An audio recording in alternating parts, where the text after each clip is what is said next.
One winter's night, when the cold wind blew, the engines found it hard to sleep. What we need, suggested Toby, is to listen to a story. A mysterious story, said Percy. But, added Duck, it must have a happy ending. Driver told me a story, said Thomas. So everyone listened. Once upon a time, began Thomas, there were 3 little engines who lived in their own little shed on their own little railway. Their names were Duke, Stuart, and Falcon. Duke was the oldest and named after His Grace the Duke of Sodor. He was proud of this and loved to keep the little engines in order.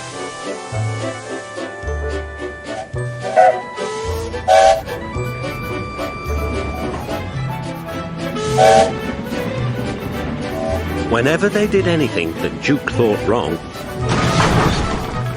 he would say, that would never suit His Grace. Other engines came and went, but Duke outlasted them all. Stuart and Falcon used to call him Granpuff. They were fond of him, but they got very tired of hearing all about His Grace. Sometimes they would tease him and chant, engines come, engines go, Granpuff goes on forever. You impertinent scallywags, Duke would say. Whatever are you engines coming to? Never mind, Granpuff, we're only young once. Well, you'd better mind, unless you want to end up like Smudger. Oh, Granpuff, whatever happened? Smudger, said Duke, was a show-off. He rode roughly and often came off the rails.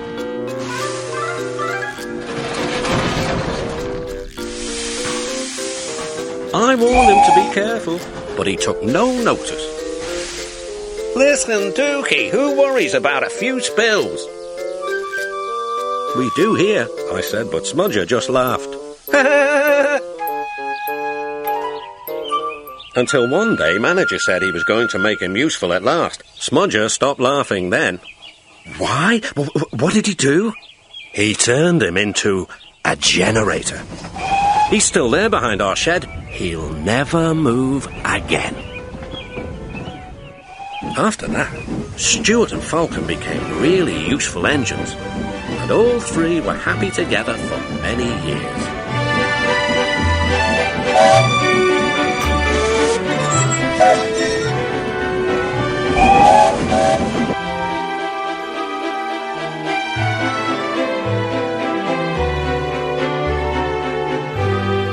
Then, hard times came.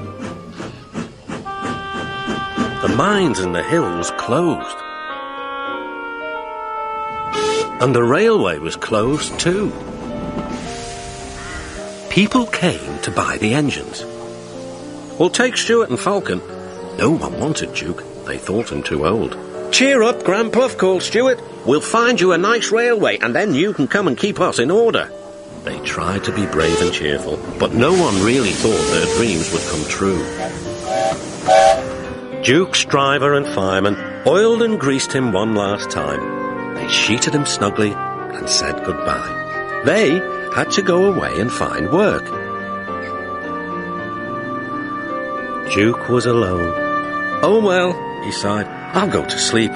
It'll help pass the time.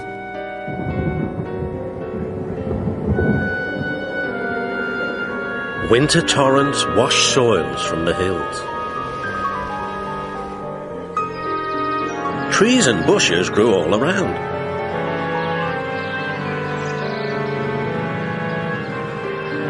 You wouldn't have known a shed was there, let alone a little engine asleep inside. That's not a happy ending, exclaimed Percy. Ah, murmured Thomas sleepily. There will be, but that'll have to wait until next time.